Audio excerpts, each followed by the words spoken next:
하나님 말씀 로마서 8장 12절 13절 2절 보도록 하겠습니다. 로마서 8장 12절과 13절입니다. 하나님 말씀이 이러합니다. 그러므로 형제들아 우리가 빚진 자로 돼 육신에게 져서 육신대로 살 것이 아니니라.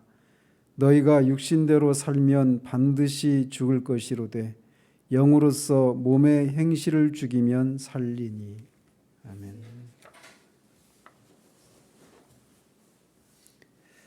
네, 지난번에는 영적인 성장의 두 요소가 있다라고 말씀드렸습니다.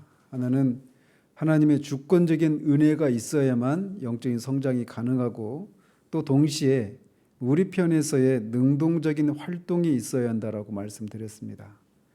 즉 영적인 성장은 하나님의 주권적인 사역과 인간의 책임이라고 하는 이 두 요소가 균형을 이룰 때 성장하게 된다라고 말씀드렸습니다. 따라서 우리가 영적으로 성장하기를 원한다면 우리는 하나님으로부터 오는 은혜를 새롭게 공급받아서 우리가 해야 할 일들을 해야 하는 것입니다. 이것을 위해서 우리는 영적인 성장을 촉진하기 위해서 하나님이 우리에게 주신 소위 은혜의 수단들을 적극적으로 활용해야 합니다. 왜냐하면 은혜의 수단이라고 하는 명칭이 말해주고 있듯이 이것들은 하나님으로부터 오는 은혜가 들어오는 통로이기 때문에 그렇습니다. 오늘부터는 이제 영적인 성장을 위해서 실제적인 그런 제안들을 살펴보도록 합니다. 그래서 오늘 첫 번째로 영적인 성장을 위해서는 육신을 죽이는 일을 해야 한다라고 하는 사실에 대해 살펴보도록 합니다. 우리가 영적으로 성장하기 위해서는 영적인 지식이 증가되는 것과 아주 밀접한 관계가 있다는 사실을 알아야 합니다.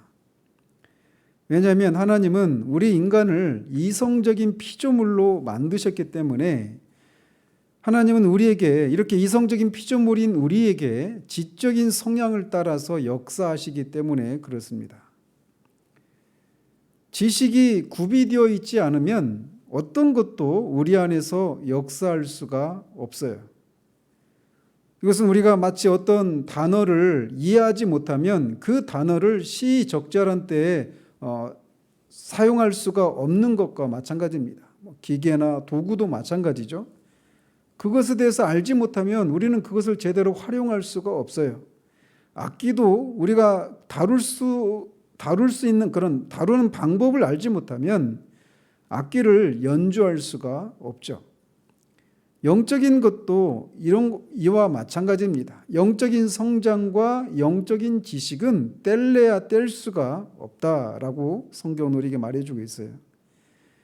이런 요소를 우리가 특히 알 수 있는 그런 부분들이 있다라면 바로 그것은 서신서에 등장하는 사도들의 그 편지를 받는 사람들을 위한 기도라고 하는 내용 속에서 우리가 그 사실을 살펴볼 수 있습니다. 이를테면 사도 바울은 에베소 성도들을 위해 첫 번째 기도 내용이 이거였습니다. 우리 주 예수 그리스도의 하나님 영광의 아버지께서 지혜와 계시의 영을 너희에게 주사 하나님을 알게 하시고 너희 마음의 눈을 밝히사 그의 부르심의 소망이 무엇이며 성도 안에서 그 기업의 영광의 풍성함이 무엇이며 그의 힘의 위력으로 역사하심을 따라 믿는 우리에게 베푸신 능력의 지극히 크심이 어떠한 것을 너희로 알게 하시기를 구한다라고 기도했습니다.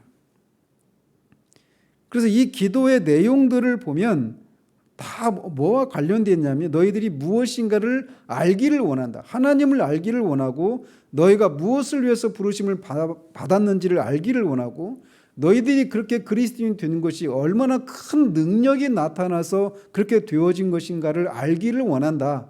무엇을 통해? 하나님께서 지혜와 계시의 영을 너희에게 주셔서. 즉 에베소 교인들을 위한 사도의 기도 속에서도 알 수 있듯이 그들이 영적인 성장을 위해서는 이렇게 반드시 그들이 알아야 할 것들을, 그런 알아야 할 지식들을 알아야 한다라고 하는 것을 알아야 하기 때문에 이것을 위해서 기도하고 있는 것이죠. 마찬가지로 빌립보 교회를 위해서도 기도하는 내용을 보면 1장 9절에 지식과 모든 총명으로 점점 풍성하게 되기를 바란다라고 말하고 있어요. 지식과 총명에서 점점 풍성하고 자라가기를 바라고 있단 말이죠. 또 골로새 교회를 위해서도 하나님을 아는 지식에서 자라나기를 바란다라고 기도합니다. 이런 사도의 기도들은 영적인 성장이 지식과 매우 밀접한 관계가 있다라고 하는 것을 우리에게 말해주고 있습니다. 하나님에 대한 지식이 없이는 우리가 누구인가를 아는 지식도 있을 수가 없습니다. 또 맞물려서 우리가 이 세상에서의 생활 방식도 무엇인지 모르고 오는 세상에 대한 소망이 무엇인지도 우리가 알 수가 없습니다. 빛이신 하나님에 대해서 잘 알지 못하고서는 우리는 컴컴한 어둠 가운데 있을 수밖에 없는 겁니다. 하나님에 대한 개인적이고 영적인 지식이 없이는 죄라고 하는 것이 얼마나 무한히 악하고 파괴적인 것인가라고 하는 것을 깨달을 수가 없어요.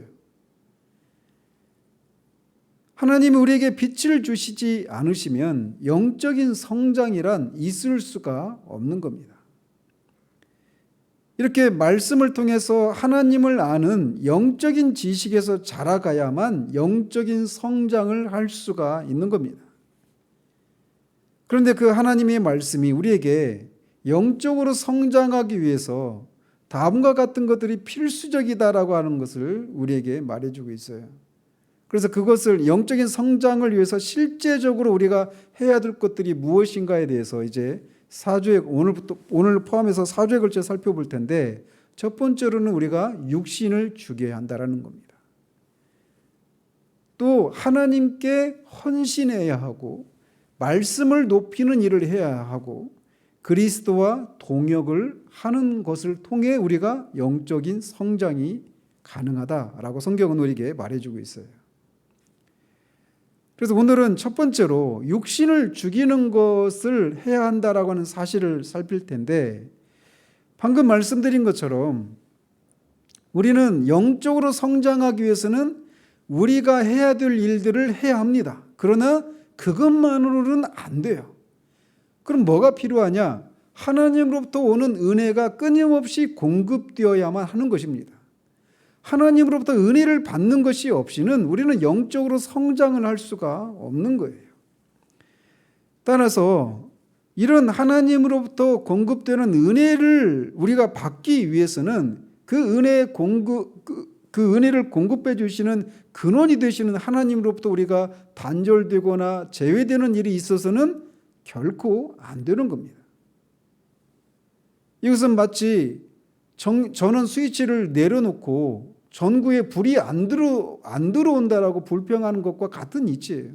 하나님과 그 은혜의 근원이신 하나님과 관계가, 교제가 끊어져 있는데 은혜가 내게 없다라고 불평하는 것은 전원 스위치를 내려놓고 전구에 불이 들어오지 않는다라고 불평하는 것과 같은 이치란 말이죠. 이사야 선지자를 통해서 하나님이 이렇게 이스라엘 백성들을 책망하십니다. 오직 너희 죄악이 너희와 너희 하나님 사이를 갈라놓았고 너희 죄가 그의 얼굴을 가리어서 너희에게서 듣지 않으시게 함이니라 라고 말하고 있어요. 즉 우리의 죄악이 하나님과의 교제를 가로막고 그 교제로 말미암아 성장에 필요한 은혜가 공급되어야만 성장이 되는데, 죄로 인해서 은혜의 공급의 근원이신 하나님과 단절되었기 때문에 은혜가 공급 안 되고 따라서 성장도 할 수 없다. 이게 성경이 우리에게 말해주고 있는 일반적인 원리란 말이죠. 이것은 방금 전에도 말씀드린 것처럼 영적인 성장은 영적인 지식을 아는 것과 밀접합니다. 그런데 영적으로 성장하기를 바란다라고 말을 하고 그런 소망을 품고 있으면서도 영적인 지식을 얻을 수 있는 성경이나 또는 경건서적이나 또는 설교를 무시하면서 하나님에 관한 충만한 지식을 얻을 수 있다라고 주장한다면 그것은 열광적인 그런 광신도에 지나지 않습니다. 성령을 통해서 하나님을 아는 지식을, 영적인 지식을 곧바로 얻을 수 있다라고 하는 그런 생각은 전혀 성경적이지 않은 거예요. 왜냐하면 성경은 바로 그 성령께서 저자가 되셔서 쓴 책이고, 그 책을 통해서 하나님이 어떤 분이신지, 우리가 영적인 성장을 이루기 위해서 필요한 영적인 지식을 성경을 통해서 우리에게 주시기 때문에, 그 성경을 알려고 하고 연구하고 배우는 그런 일들에 열심을 내지 않으면서 열심히 기도해서 어떤 성령의 그런 은혜 체험을 통해 하나님을 알 수 있다고 생각하는 것은 어불성설이란 말이죠. 마찬가지로 이렇게 영적인 지식을 얻기 위해서 성경을 등한시하는 것이 어리석은 것인 것처럼, 우리가 하나님의 은혜를 공급받기를 원한다고 말하면서 육체의 정욕에 탐닉해 있고 우리의 심령과 생활에 여전히 어떤 죄를 허용하고 그것을 은근히 즐기고 있다라면, 그렇게 하면서 하나님께서 내게 말씀을 열어주시지 않는다라고 불평하는 것은 어리석은 일입니다. 또 우리가 은혜의 보좌 앞에 나가서 주님이 주시는 그런 능력과 지혜를 구하는 일들을 하지 않으면서 은혜를 주시지 않는다라고 불평하는 것도 마찬가지로 어리석은 일이에요. 또 심지어 아무리 기도를 한다고 하더라도, 겉으로는 기도를 하고 있긴 하지만 간절히 기도하고 있으면서도 여전히 우리의 의지와 어떤 자만을 앞세우고 있는 채로 기도한다라면, 아니면 우리의 마음 가운데 어떤 죄악을 즐기는 채로 기도하고 있다라면, 그 기도에 하나님이 응답하셔서 성장에 필요한 은혜를 주시지 않는 것은 당연한 이치인 겁니다. 내가 나의 마음에 죄악을 품었더라면 주께서 듣지 아니하시리라 라고 시편 기자는 말하고 있어요. 또 야고보 사도도 구하여도 받지 못함은 정욕으로 쓰려고 잘못 구하기 때문이다 라고 말하면서, 우리가 아무리 간절히 기도해도 잘못된 동기와 또는 기도하는 사람이 악을 행하고 있는 가운데 기도하면 그 기도는 응답이 되지 않는다라고 말하고 있습니다. 거룩하신 하나님은 결코 우리의 육체적인 욕구를 충족시켜주는 어떤 하수인과 같은 그런 분이 아닙니다. 요술램프의 지녀와 같은 그런 요정이 아니셔요. 그래서 잠언을 통해 이렇게 말을 합니다. 사람이 귀를 돌려 율법을 듣지 아니하면 그의 기도도 가증하니라 라고 말합니다. 아무리 간절히 기도해도 그 사람이 율법에 순종하는 삶을 살지 않고 있다라면, 그래서 은근히 죄악을 즐기고 육체의 정욕에 탐닉해 있다라면 그 사람의 기도는 응답이 되지 않을 뿐만 아니라 그것이 하나님 앞에 가증하기까지 하다라고 말을 하고 있는 거예요. 오히려 그런 가운데서 기도하는 것은 하나님 앞에 더 큰 죄를 계속해서 쌓고 있을 뿐입니다. 그런 상황 가운데 드리는 기도는 위선이고, 하나님을 만우리 여기는, 하나님도 얼마든지 속일 수 있다라고 하는 그런 하나님을 만우리 여기는 그런 기만적인 아주 가증한 죄악이라고 성경은 우리에게 말해주고 있습니다. 그래서 우리가 말씀을 통해서 영적인 지식을 얻고 그것을 통해 하나님의 은혜를 경험하고, 그래서 결과적으로는 영적인 성장을 이루는 이런 순서를 따라가야 되는데, 성경은 그리스도인이 영적으로 성장하기 위해서 반드시 그렇게 말씀에서 자라가야 한다라고 분명히 말을 하고 있어요. 그래서 마음에 심어진 말씀을 온유함으로 받으라라고 야고보 사도가 권면합니다. 말씀을 통해서 우리가 계속해서 그런 은혜를 공급받는 일들이 필요해요. 그것이 없이는 절대로 영적으로 성장할 수가 없으니까요. 그러나 그렇게 마음에 심어진 말씀을 온유함으로 받기 전에 먼저 해야 할 일이 있다라고 말을 합니다. 그 앞에서 야고보 사도는 같은 절에서 앞에 부분에서 이렇게 말을 하고 있어요. 그러므로 모든 더러운 것과 넘치는 악을 내버린 후에 마음에 심어진 말씀을 온유함으로 받으라, 이렇게 말을 하고 있어요. 먼저 긍정적이고 적극적인 것을 하기 전에, 그것을 통해서 어떤 유익을 얻으려고 하기 전에 먼저 해야 될 일이 있는데, 그게 뭐냐? 모든 더러운 것과 넘치는 악을 버려야 한다라고 말을 하고 있단 말이죠. 또 베드로 사도도 우리가 말씀을 통해 공급되는 은혜를 통해 성장한다라고 하는 것을 알고 있기 때문에 이렇게 권면합니다. 갓난 아기들 같이 순전하고 신령한 젖을 사모하라. 이는 그로 말미암아 너희로 구원에 이르도록 자라게 하려 함이라. 이런 말을 통해서 같은 얘기를 하죠. 말씀을 사모하라고. 왜? 그것을 통해 성장이 이루어지게 되니까. 그런데 이 말을 하기 전에 그 앞에 있는 절에서 이렇게 말을 합니다. 그러므로 모든 악독과 모든 기만과 외식과 시기와 모든 비방하는 말을 버리라. 같은 얘기를 하고 있는 거예요. 그래서 우리가 거룩한 것들에 대한 신령한 욕망을 갖기 전에 먼저 우리의 부패한 성향을, 그리고 그 부패한 성향에서 나오는 모든 종류의 악을 제거하는 일들을 먼저 해야 한다라고 말을 하고 있는 겁니다. 그래서 성장을 위해서는 소극적인 것을 먼저 행한 후에 적극적인 것이 뒤따르는 방식을 좇아야 한다라고 성경이 말해주고 있는 거예요. 하나님의 말씀은 거룩하신 하나님의 말씀이기 때문에 하나님의 말씀, 그 거룩한 하나님의 말씀으로부터 유익을 얻고자 하는 사람에게는 그 사람에게 거룩한 마음이 요구되는 겁니다. 사람이 거룩해지기 위해서는 죄가 없어져야 하고 자아는 부인되고 부패는 죽어야 합니다. 이 일이 먼저 있어야 한다는 거예요. 그래서 선을 사랑하기 전에 악을 미워하는 일이 먼저다라고 성경은 말하고 있어요. 좋은 일 하기를 배우기 전에 먼저는 악행을 그만두어야 한다는 거죠. 우리는 그리스도를 따르기 전에 먼저는 자기를 부인하고 십자가를 지는 일이 먼저 있어야 합니다.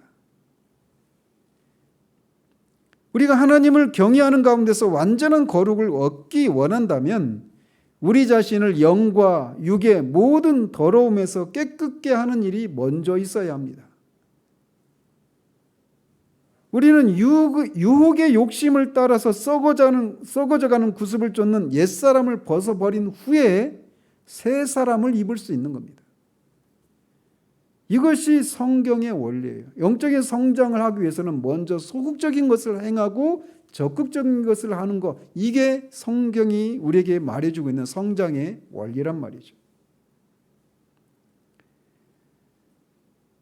왜 우리는 이렇게 소극적인 것, 육과 영에 있는 모든 더러움과 악독한 것들, 이런 것들을 버리고 그 다음에 적극적인 것을 행해야 된다라고 말을 하느냐?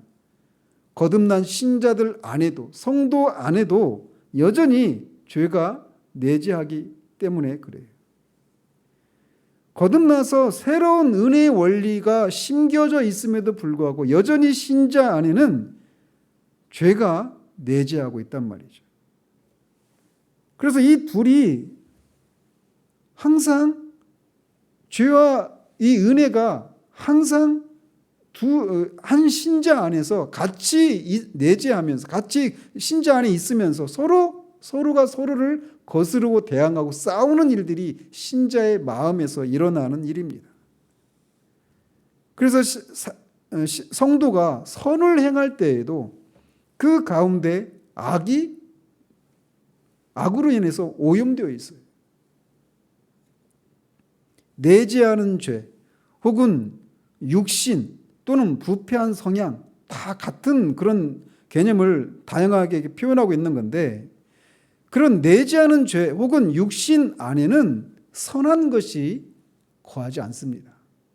육신 안에는 아무런 선한 것이 없어요. 선한 것이 아무것도 없습니다. 그것은 본성이 원래 악합니다. 그래서 그것은 고쳐 쓸 수 있는 것이 아니에요. 그것이 시간이 지나서 고치고 훈련하면 육신이 좀 더 나은 육신이 되는 것이 아니라는 것이죠. 그래서 어떤 분이 이렇게 얘기했어요. 거기에서는, 즉 육신에서는 어떤 선도 나오지 않는다. 중생한 자의 부패한 심성에서 선한 성향이나 행위가 나올 수 있다는 것은 얼음구덩이에서 불이 나올 수 있다는 말과 같다. 중생자의 부패한 심성에서 그것은 결코 나오지 않는다. 이 표현을 잘 기억하십시오. 중생자의 부패한 심성에서 아무것도 선한 것이 나오지 않는다는 거예요. 그것은 새로운 원리와 일치하여 일하지 않는다. 신자의 마음은 그 행위에 있어서 온전히 거룩하거나 온전히 영적일 수 없다. 그의 영혼 속에는 언제나 거룩한 것에 대해 다소간 거스르는 요소가 있기 마련이다. 왜? 신자 안에 내재하는 죄가 있기 때문에, 육신이 남아있기 때문에. 이 사실을 우리가 수시로 듣고 이것에 대해서 동의를 해요. 그럼에도 불구하고 우리가 자주 있습니다. 우리 실제 경험을 보면. 어떤 경우에 그러느냐.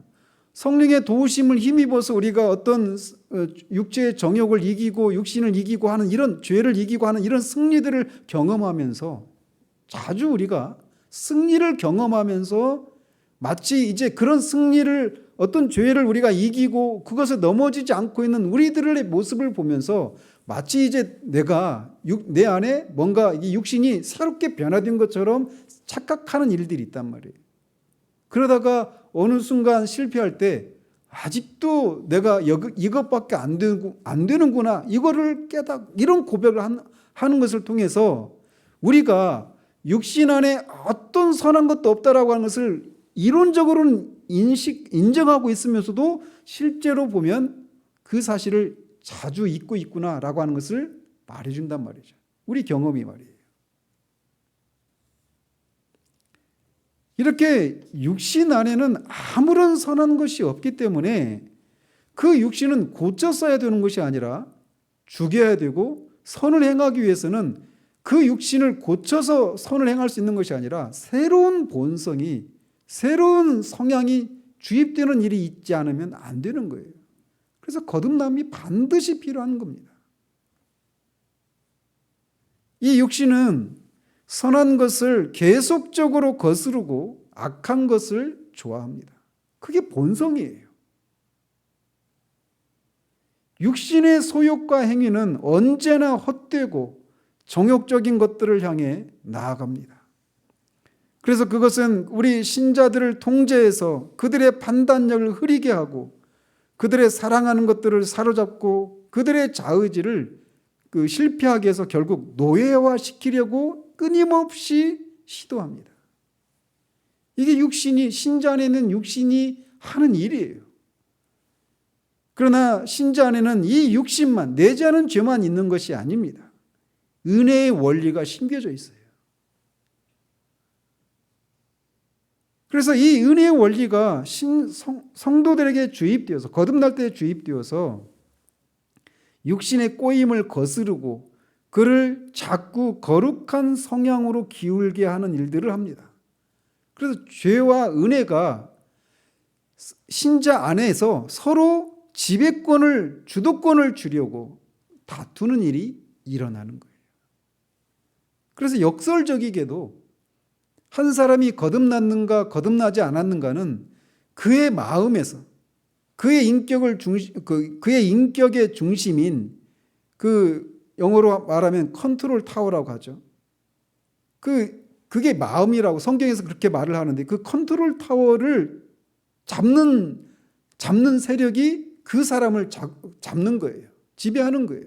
그래서 죄와 은혜가 서로 그렇게 그 신자의 컨트롤 타워를, 마음을 잡으려고, 지배하려고 그렇게 주도권을 놓고 결코 한치의 양보가 없는 싸움을 벌이고 있는 겁니다.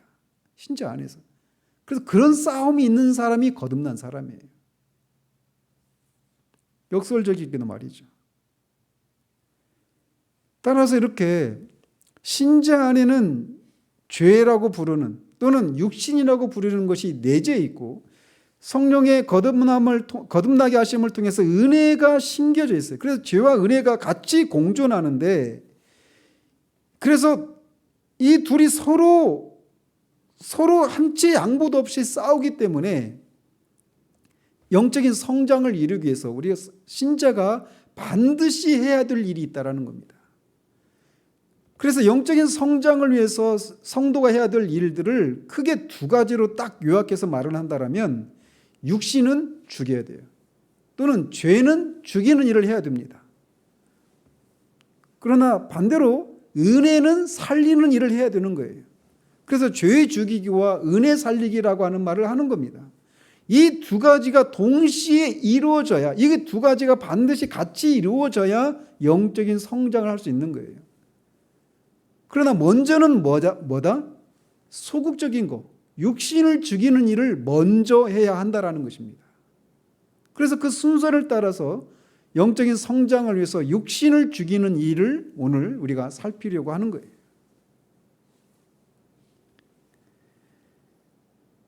다른 말로는 죄를 죽이는 것, 하나님을 향하여 사는 것, 이렇게도 표현할 수 있는 겁니다. 그래서 오늘은 육신을 죽이는 것, 다음에는 하나님을 위해 사는 것, 이것을 살필 거예요. 죄와 하나님 사이에는 원수 관계입니다. 그렇기 때문에 죄는 죽이고 하나님을 위해서 살아가야 영적인 성장을 할 수 있다. 이것은 어떤 증명이 필요하지 않는 자명한 논리인 겁니다. 우리가 악한 세력들을 이길 때 하나님을 향해서 나아가는데 자유함을 얻을 수 있습니다. 그러므로 그리스도인의 생애 가운데 나타나는 영적인 성장은 그 사람이 얼마나 영적으로 성장하느냐는 그가 자신 안에 내재하는 죄의 세력을 얼마나 이기느냐에 따라 비례하는 겁니다. 부패한 소욕을 거슬러서 싸우는 이 치열한 싸움을 얼마나 우리가 과감성 있게 끈질기고 진지하게 밀고 나가서 그것을 죽이느냐에 달려 있다라고 말할 수 있는 거예요. 죄와 은혜는 말씀드린 것처럼 각자가 영혼을 지배하려고 합니다. 그래서 그리스도인은 죄는 부인하고 은혜로 하여금 자신을 지배하도록 최선을 다해야 해요. 이런 싸움이 신자의 마음에서 일어나기 때문에 신자의 마음을 싸움판이다라고 말을 하는 겁니다. 신자의 마음판은 싸움판입니다. 이게 싸움이 일어나고 있는 거예요. 오늘 본문에 너희가 육신대로 살면 반드시 죽을 것이로되 영으로서 몸의 행실을 죽이면 살리니라고 말합니다. 이 말씀을 통해서 신자의 의무를 가장 기본적이고도 중요한 그런 의무를 우리에게 명확하게 제시해 주고 있습니다. 우리가 이 명령에 관심을 가지느냐 가지지 않느냐에 따라 살기도 하고 죽는 이 양자택일에 이 살기도 하고 죽기도 하는 일이 일어난다라고 말을 합니다. 그래서 죽이는 일이, 육신을 죽이는 일은 반드시 필수적으로 해야 되는 일이라는 거예요. 만약에 안 하면 죽으니까. 해도 되고 안 해도 되고 하는 이런 일이 아니라 반드시 해야 한다는 것이죠. 육신대로 살면 반드시 죽습니다. 여기서 죽는다라고 하는 것은 영적인 측면에서의 죽음을 의미하죠. 그래서 육신대로 산다라고 하는 것에 대해서 우리가 좀 이해할 필요가 있는데, 육신대로 산다라고 하는 것은 중생하지 못한 사람이 사는 삶을 말합니다. 쉽게 말하면. 즉 그들의 타락한 성품에 따라서 활동하고 생각하는 삶을 의미하는 거예요. 그렇다고 해서 이 삶이 겉으로 보기에 악하고 불의한 삶이라고만 생각해서는 안 됩니다. 겉으로 보기에 그게 선한 것으로 보일 수도 있어요. 우리가 오후 예배 때 선행에 대해서 살폈잖아요. 불신자라 하더라도 성경에서 규정하고 있는 그런 계명을 따라서 살아갈 수 있습니다. 그럼에도 불구하고 그런 것을 행하는 사람의 그 마음이 하나님을 사랑하는 것에서, 하나님을 영화롭게 하는 것에서, 성령을 의지해서 하는 것이 아니라면 겉으로 보기에 그게 성경에 따라가는, 성경에서 지시하고 있는 삶을 사는 것이라 할지라도 선행이 될 수 없다라고 말했던 것처럼 육신대로 산다라고 할 때 그것이 단순히 어떤 겉으로 보기에도 불의를 행하는 어떤 악한 삶이라고만 생각해서는 안 돼요. 그래서 육신대로 산다라고 하는 것은 한마디로 말해서 그런 삶을 살아가는 원동력이 거듭나지 않은, 그냥 자연적으로 태어나면서부터 가지고 태어난 그 자연적인 생명과 힘입어서 살아가는 삶을 육신대로 사는 삶이다, 이렇게 말을 할 수 있단 말이죠. 그리고 이 육신대로 산다라고 하는 것은 단순히 어떤 몇 가지 삶의 영역에서만 그렇게 사는 것이 아니라 그의 전반적인 삶이 이렇게 자연인, 거듭나지 않은 사람의 타고난 그런 생명과 그 능력을 힘입어서 살아가는 삶, 이게 육신대로 사는 삶이다라고 말할 수 있습니다. 그래서 우리의 타락한 본성이 우리의 성품을 주관하게 하는 삶이다라고도 말할 수 있어요.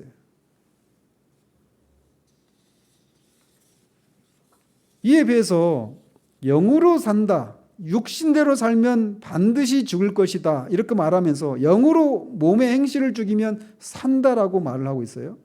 그래서 육신대로 사는 것에 반대되는 개념은 영으로 산다라고 하는 것이라고 할 수 있는데, 영으로 산다라고 할 때 그 말이 의미하는 게 무엇인지를 아는 것이 중요합니다. 우리는 육신대로 살면 안 돼요. 그래서 몸의 행실을 죽여야 합니다.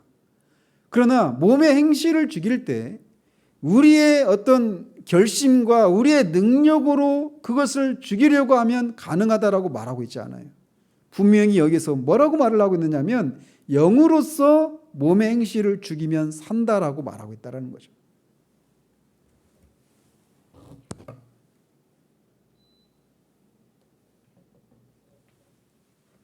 그런데 영으로서 몸의 행실을 죽인다라고 할 때 이 말이 의미하지 않는 것이 무엇인지를 아는 것이 중요합니다.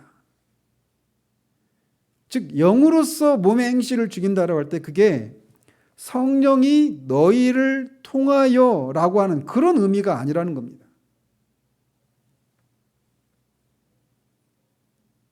너희가 영으로서 몸의 행실을 죽이면 살리라라고 말할 때 그게 너희가 성령이 너희를 통해서 몸의 행실을 죽이면 너희가 산다, 이렇게 말하고 있는 게 아니에요. 그럼 뭐냐? 너희 영으로서 몸의 행실을 죽이면 산다라고 말하고 있다는 것이죠.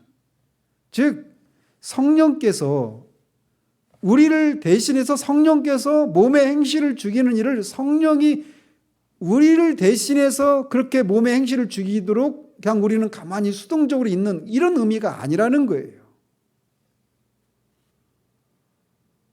성령이 하시는 일은 내재하는 죄에 대해서 그 죄가 얼마나 끔찍한지를 우리에게 그 죄에 대해서 각성하게 하시는 일들을 하십니다.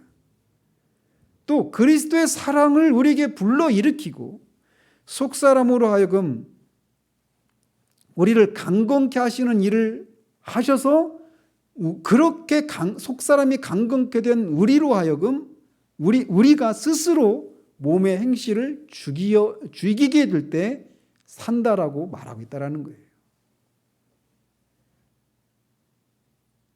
육신의 소욕을 죽여야 할 사람들은 바로 신자들입니다. 우리 스스로 죽여야 되는 거예요. 성령을 영화롭게 한다라고 하는 구실하에 우리의 책임을 회피해서는 안 됩니다. 그러니까 우리가 어떤 죄를 지었다 또는 어떤 실패를 했다 할 때 이렇게 얘기하는 건 성경적이지가 않은 거예요. 왜 성령께서 나에게 그런 은혜를 주시지 않아서 내가 어떤 죄를 짓게 허락하셨을까? 또는 그런 실패를 하게 하셨을까? 이렇게 묻는 건 전혀 성경적인 게 아니에요. 뭐냐면 여전히 그런 질문들, 그런 의문 속에는 뭐냐면 성령께서 나를 대신해서 나를 통해서 몸의 행실을 죽이는 일들을 하는 것처럼 생각하고 있기 때문에 그런 얘기를 하는 거예요. 성령으로 우리에게 역사하게 하신다라고 하는 미명하에 우리가 아무런 활동도 하지 않고 수동적인 상태에만 머물러서는 안 되는 겁니다. 즉 우리는 영적인 성장을 위해서 먼저 육신을 죽이는 일을 해야 돼요. 그래서 우리는 이 일에 있어서 우리가 활동적이어야만 합니다. 즉 정적주의는 배제되어야 해요. 그러나 그 일을 우리의 힘으로 할 수 있다고 생각하는 활동주의 또한 우리는 배격해야 합니다. 육신을 죽이는 이 일은 성령을 통해서만 가능하기 때문에 우리는 성령의 능력을 구하고 그 주신 능력을 힘입어서 우리가 스스로 육신을 죽이는 일을 해야 하는 거예요. 그래서 거기에는 성령도 계시고 그 일을 행하는 우리도 있는 거죠. 하나님은 우리를 부르셔서 육과 영의 온갖 더러운 것에서 자신을 깨끗하게 하셨고 구습을 따르는 옛사람을 벗어버리고 자신을 지켜 우상에서 멀리 하게 하셨습니다. 그런데 이렇게 하실 때 그렇게 할 때 하나님이 이런 일들을 우리에게 행해 주실 때 우리가 분명히 그것을 우리가 스스로 할 수 있는 능력이 없는 건 사실이잖아요. 그죠? 하나님이 하게 하신 거예요. 그렇지만 이렇게 육과 영의 온갖 더러운 것에서 우리 자신을 깨끗하게 하셨고 구습을 따르는 옛사람을 벗어버리게 하시고 우리를 지켜서 우상에게 멀리 하게 하셨어요. 하나님이. 그러나 그래서 우리가 스스로 이것을 할 수 없다라고 할 수 없는 것도 사실이에요. 그런데 우리가 옛사람의 그 구습을 따라 살지 않는 것을 내가 그렇게 살 수 있는 능력이 없어서 그래요라고 핑계댈 수가 없다라는 겁니다. 우리가 정말 하나님의 자녀라면 하나님은 우리의 마음속에 은혜를 주실 겁니다. 제가 여러 번 말씀드렸죠. 은혜를 받는다라고 하는 것은 말씀을 듣고 감동을 받고 눈물을 흘리고 이게 전부가 아니에요. 은혜를 주시는 목적은 뭐냐면 그 은혜를 힘입어서 우리로 하여금 육신을 죽이고 죄를 죽이고 하는, 그리고 더 나아가서 적극적으로는 하나님을 위해서 살 수 있도록 하는, 그것이 바로 은혜를 받는 거예요. 감동을 받는 거 있죠. 그런 요소가 분명히 있죠. 그러나 은혜는 그런 정도가 아니에요.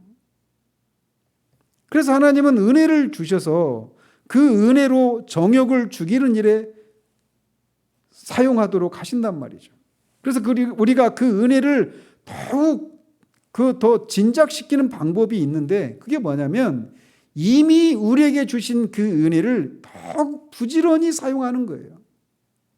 부지런히 사용하면 사용할수록 우리 안에서 은혜가 더욱 커져가게 되는 겁니다. 그래서 우리는 다윗처럼 나는 그의 앞에 완전하여 나의 죄악에서 스스로 자신을 지켰다라고 말해야 돼요. 말해야 되는 거예요. 또 바울처럼 내가 내 몸을 쳐 복종하게 했다라고 말을 할 수 있어야 돼요. 그렇게 할 때 하나님이 주신 그 은혜를 가지고 실제로 우리가 스스로 육신을 죽이는 이 일들을 행해 나갈 때 은혜가 더 많이 우리 안에서 진작된단 말이죠. 그것은 분명히 하나님께서 주신 능력으로 하는 일이지만 하나님께서 그들을 위해서 행하신 것이 아닙니다. 누가 해요? 우리가 하는 겁니다. 너희가 영으로서 몸의 행실을 죽이면 산다라고 하는 말이 바로 그런 거예요. 우리 스스로 몸의 행실을 죽일 수 없습니다. 그래서 하나님의 은혜가 필요해요. 근데 하나님의 은혜가 영으로서 그것이 가능한데 그게 우리는 제껴두고 성령께서 우리를 대신해서 그 일을 한다, 이 의미가 아니라는 겁니다. 또 너희가 영으로서 몸의 행실을 죽이면 이라고 하는 말이 의미하는 것은 이것은 단번에 행해지는 것이 아니라 일생을 두고 우리가 지속적으로 행해야 될 일이라고 하는 것을 우리에게 시사해 주고 있습니다. 죽인다라고 하는 말은 영어로는 모티파이죠. 근데 그 말이 죽인다, 그야말로 죽이는 거예요. 그리고 사장시킨다, 이런 의미입니다. 그러니까 그 말이 의미하는 것은 이 일은, 몸의 행실을 죽이는 이 일은 굉장히 고통스럽고 어려운 일이라고 하는 것을 우리에게 말해주고 있는 거예요. 죄는 정말 가장 강력한 원리이기 때문에 그것을 이기기 위해서는 그것에 대응할 수 있는 강력한 투쟁이 요구되는 겁니다. 송창식인가요? 저 푸른 초원 위에 그림 같은 집을 짓고 사랑하는 님과 함께 한평생 살고 싶어. 그런 가사 있죠. 신자의 삶은 특별히 영적인 성장을 소망하고 그것을 위해서 살아가야 된다라고 하는 것을 동의한 신자의 삶은 그 가수가 말하는 것처럼 그렇게 목가적이고 서정적인 그런 삶만 있는 것이 아니라는 사실을 기억해야 합니다. 인간이 된다라고 하는 것은 투쟁가가 되는 거예요. 특별히 신자가 된다라고 하는 것은 신자의 내면에 있는 죄와 육신을 향해서 또 밖에 있는 사탄과 세상을 향해서 끊임없이 죽을 때까지 싸워야 하는, 투쟁해야 하는 그런 삶으로의 부르심이라는 사실을 기억해야 합니다.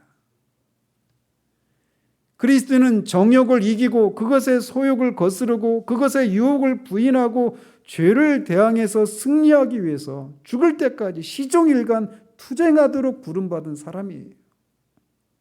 그렇기 때문에 예수 믿고 내 팔자가 폈다, 그것을 인해서 하나님 앞에 감사하고 늘 얼굴에 그 웃음이, 만면에 웃음을 띠고 살아가는 것, 걱정 근심 없이 살아가는 그것은 아주 어린 신자이거나 아니면 기독교에 대해서 아주 심각하게 오해하고 있는 사람이 보여주는 모습이에요. 그러면 그런 기쁨을 누리고 이런 삶이 없느냐? 있습니다. 근데 그 기쁨은 어디서 나오느냐? 이런 치열한 투쟁을 통해서 성취되는 거란 말이죠. 오늘날 너무나 피상적인 그런 가르침들이 난무하고 있는 시대를 살아가기 때문에 성경에서 말하는 이런 삶에 대해서 우리가 자주 듣지 못하는 시대예요. R.C. 스프롤 목사님 작년엔가 소천하셨는데 그분이 그런 얘기를 해요. 만약에 자신이 청교도 시대에 태어났다라면 그분은 목사고 신학자였거든요. 그런데 청교도 시대에 자신이 태어났다라면 목사는커녕 그냥 일반 성도 역할도 제대로 못하는 사람이었을 것이다. 그 얘기는 지금 우리가 살고 있는 이 시대가 너무나 영적인 이 기준이 너무나 낮은 시대, 피상적인 그런 시대라고 말하고 있는 거예요.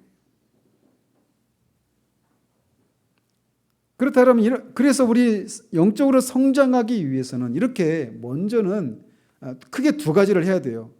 죄를 죽이고 하나님을 위해서 살아야 합니다.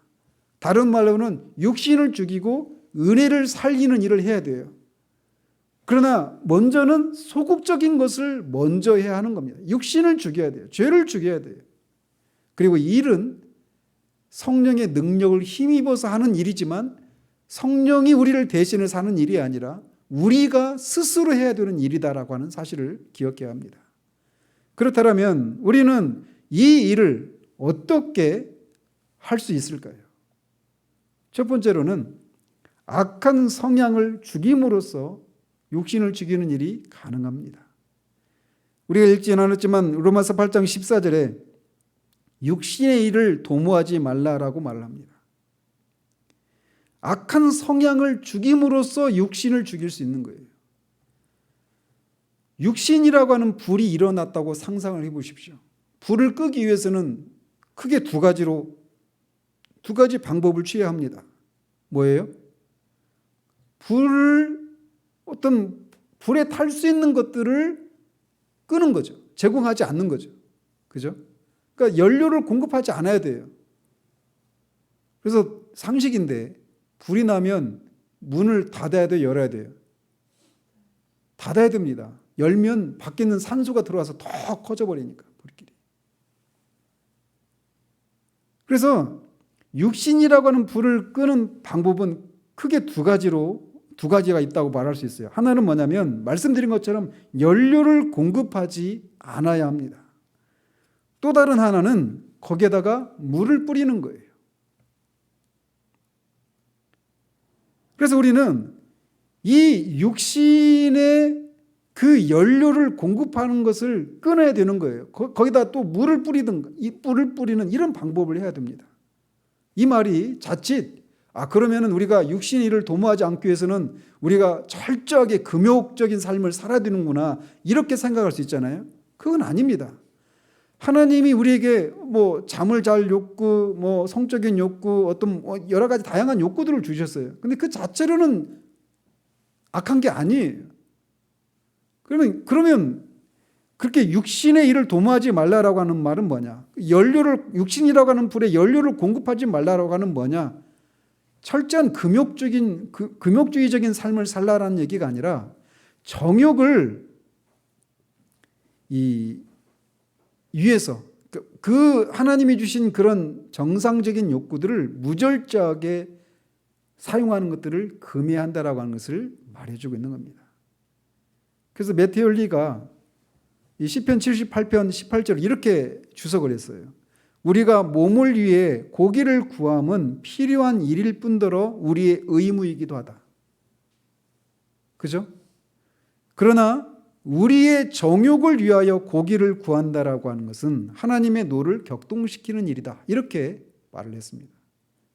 지금 여기서 말하는 게 그거예요. 육신의 일을 도모하지 말라라고 하는 게, 그래서 육신이라고 하는 불에 연료를 공급하지 말라라고 하는 것이 우리가 그 고기를 정상적으로 고기를 먹어야 사니까 그것까지도 끊으라 얘기가 아니라 정욕을 위해서 고기를 구하는 것처럼 그런 의미로 육신의 일을 도모하지 말라라고 하는 것을 말하는 겁니다. 따라서 육신을 위하여 도모한다라고 하는 것은 육신의 소욕을 따라 섬기는 모든 것을 가리킵니다. 그래서 세상적인 정욕은 제어되어야 합니다. 세상적인 정욕이라고 할 때 육체적인 정욕뿐만 아니라 정신적인 정욕도 가리키는 거예요. 교만, 탐욕, 시기, 악독, 과욕 등과 같은 육과 영의 모든 더러운 것들을 부인하고 죽여야 하는 것입니다. 따라서 육신을 죽이는 이 일은 한두 가지 나쁜 일들을 하지 않는 정도의 삶이 아니라 그런 삶을 살게 만드는 근본적인 성향을 거슬러서 살아야 한다라고 하는 것을 말해주는 겁니다. 이렇게 먼저는 악한 성향을 죽이는 것을 통해 육신을 죽이는 것이 가능해요. 두 번째로는 세상에 있는 것들에 정을 두지 말아야 합니다. 에베소서 5장 11절에 너희는 열매 없는 어둠의 일에 참여하지 말고 도리어 책망하라 라고 말합니다. 또 잠언 13장 20절에서는 미련한 자와 사귀면 해를 받기 때문에 악한 동물을 피하라고 말을 합니다. 여기서 말하는 악한 동물은 단지 오늘날 같은 경우에는 사람만이 아니라 인터넷이나 방송이나 언론이나 책도 다 해당되는 겁니다. 또 디모데후서 3장 5절에서는 경건의 모양은 있으나 경건의 능력은 부인하니 이 같은 자들에게서 네가 돌아서라 라고 말합니다. 즉 형식적인 신자를 멀리하라 라고 말을 하고 있어요. 육신의 일을 도모하지 않는 것은 이렇게 세상에 있는 것들에 정을 두지 마는 것을 통해 나타나는 겁니다. 세 번째로 마음을 지키기를 힘써야 합니다. 모든 지킬 만한 것 중에 더욱 네 마음을 지키라. 생명의 근원이 이에서 나뉘니라. 우리는 우리의 속사람, 특히 우리의 욕망과 생각을 훈련하는 일들을 해야 합니다. 그래서 우리 안에서 이 어떤 부당한 욕망이나 악한 생각들이 꿈틀댈 때 그것이 어떤 꽃망울이가 잡히고 꽃이 피기 전에 그 싹이 날 때부터 우리가 잘라내야만 합니다. 우리가 우리 제 자신도 돌아보면 그래요. 어떤 생각들이 일어날 때 그걸 즉각적으로 그걸 부인하고 더 건전하고 마땅히 생각해야 될 것들을 생각하는 대로 제 생각을 흘러가지 않고 그게 분명히 악하고 부당한 생각임에도 불구하고 그것을 가만히 부인하지 않고 가만히 키우면 그게 점점 이 몸집을 키워가는 걸 봐요. 그렇죠? 그 악한 생각이 점점 더 살을 붙이고 점점 커져가서 막 이제 우리가 막 상상의 나래를 막 펴는 거죠. 근데 생각이 사로잡히면 반드시 어떤 행동으로 나타납니다. 그래서 그 악한 생각이 우리 가운데 일어날 때 싹을 제거해야 되는 거예요. 우리의 정욕이 잉태하기 전에 초기 단계에서부터 거부해야 돼요. 그리고 이거는 자꾸 훈련을 해야 됩니다.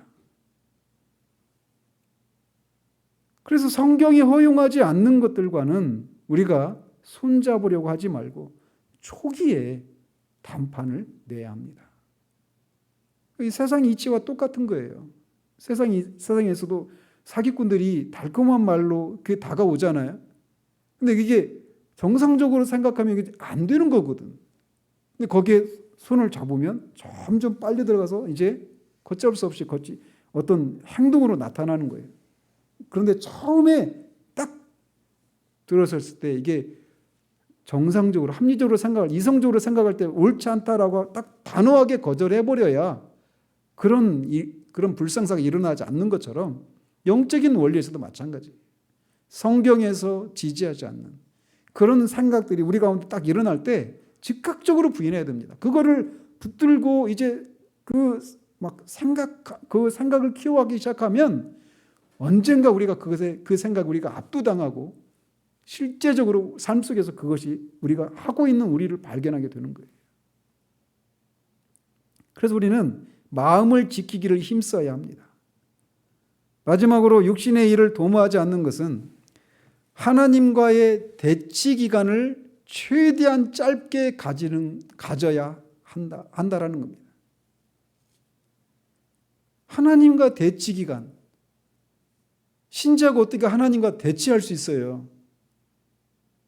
가능합니다. 우리가 우리의 뜻대로 우리의 삶이 풀려나가지 않을 때, 내가 원했던 것, 소원한 것이 이루어지지 않을 때 우리는 하나님을 향해서 마음이 비뚤어지고 원망하고 불평하는 마음이 생겨나요. 그리고 우리가 잘못된 선택을 해서 우리가 어떤 죄를 범하고 실수를 할 수 있어요. 그런데 그럴 때도 우리가 잘못했는데 애먼 하나님께 우리가 원망의 화살을 돌리는 경우들이 있어요. 지금 그렇지 않아도 지성이가 옛날에 뭐 넘어지고 막 그러면은 넘어져가지고 일으켜 주려고 하면 막 엄마나 아빠한테 화를 냈어요. 자기가 잘못해서 넘어졌는데. 미안해. 옛날에. 그런 것처럼 우리가 하나님 앞에서 어떤 실패를 할 수 있습니다. 연약하니까. 그런데 그럴 때 내가 잘못했구나, 실수했구나, 이런 것을 깨닫는 즉시 우리는 변명하지 말고 솔직하게 우리의 실패를 고백해야 합니다. 여기 용기가 필요하거든요. 그리고 믿음이 필요해요. 이랬음에도 불구하고 하나님이 나를 여전히 사랑하시고 받아주신다라고 하는 이 생각을 우리가 가지고 즉각적으로 우리의 실패와 그것을 우리가 어떤 식으로든지 변상하고 보상해서 그래도 조금 양심의 가책을 누그러뜨린 다음에 하나님 앞에 우리의 죄를 고백하고 이렇게 하지 말고 즉각적으로 실패를 깨닫는 즉시 즉각적으로 하나님 앞에 나가야 하는 거예요. 그런 의미에서 하나님과 우리 사이의 그 대치 기간을 최대한 짧게 가져야 한다는 겁니다. 왜? 그러고 있는 동안 우리 안에서 이제 육신이 기회를 잡았거든요. 우리를 사로잡을 기회를. 그걸 통해 가지고 또 그 실수를 만회하기 위해서 우리가 또 다른 어떤 실수를 하기 쉽단 말이에요. 그래서 우리가 그럴 때마다 솔직하게 즉각적으로 고하는 것이 요구됩니다. 그 대치 기간을 최대한 짧게 가지십시오. 그걸 즉시 깨닫는 순간 즉각적으로 고하고 하나님의 용서를 구하고 도우심을 구하는 대로 나가야 돼요. 그래야 육신이 우리를 찬스다 하고 잡으려고 왔다가 이미 끝나버려, 그 상황이 끝나버려 있는 상황을 통해서 어떻게 할 수가 없는, 그렇게 된단 말이죠.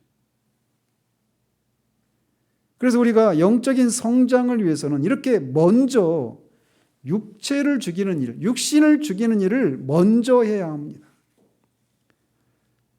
그래서 그렇기 때문에 육신대로 살면서 말씀을 읽고 연구한다고 하는 자체는, 또 육신대로 살면서 기도에 많은 시간을 보내고 있다라고 하는 것은 아무 의미가 없다라는 사실을 기억해야 합니다. 육체를 죽이는 일을 경시함으로써 다른 모든 노력들을 일시에 물거품이 되게 하는 그런 일들이 일어나서는 안 되는 거예요.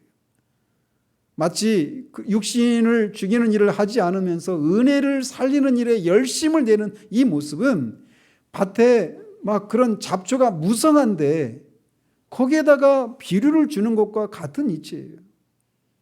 먼저 잡초를 뽑아야죠. 장미에 그런 막 진드기가 잔뜩 있는데 가지치기 하고 영양제를 공급하고 이게 먼저가 아니란 말이에요. 우리는 죄에 대해서 끊임없이 투쟁해야 한다라고 하는 이 절대적인 필요성을 깨달아야 합니다. 이것을 깨달아야 할 뿐만 아니라 이 죄와의 싸움을 수행하기 위해서 성령의 도우심이 절대적으로 필요하다는 것을 깨닫고 성령의 도우심을 절대적으로 구해야 합니다. 그렇게 하기 전까지, 그리고 성령이 우리를 도우실 때 우리의 힘으로 그 은혜를 힘입어서 죄를 죽이는, 몸의 행실을 죽이는 이 일을 우리가 해야 돼요. 이것을 하지 않는 한 우리에게 성장은 있을 수가 없는 겁니다. 저는 종종 어떤 사람들과 교제를 하거나 상담을 하면서 많은 시간을 보내다가 마지막에는 절망하는 경우들을 여러 번 경험을 했습니다. 1년이 넘고 막 그렇게 오랜 동안 교제를 했어요. 만나서도 교제하고 전화로도 통화하면서 교제하고, 전화 한번 잡으면 막 3시간, 4시간, 어떤 때는 진짜 밥도 안 먹고 5시간도 통화한 적도 있어요. 탈진할 정도로. 그런 시간을 1년이 넘게 하는데 그 내용들이 다 뭐냐면 굉장히 수준 높은 그런 내용들이었어요. 아주 진지하고 근본적이고 그런 내용들을 가지고 상담하고 얘기를 나눴단 말이에요. 그런데 그래서 저도 막 신이 나죠. 그런 얘기를 아무하거나 나눌 수가 없으니까. 근데 그런 얘기를 막 나누면서 저도 힘이 나고 신이 나고, 그런데 그렇게 시간을 보내고 나서 제가 절망하는 거예요. 왜냐하면 그런 고상하고 높은 수준의 그런 것들을 나눌 수 있고 그런 것들을 추구하고 알기를 바라고 이런 마음이 있어서 그것을 나누면서도 정작 그 사람 안에서 제가 몰랐던 사실이 하나 있었는데, 그가 어떤 죄를 즐기고 있다는 사실이에요. 어떤 죄에 빠져 있는 거예요.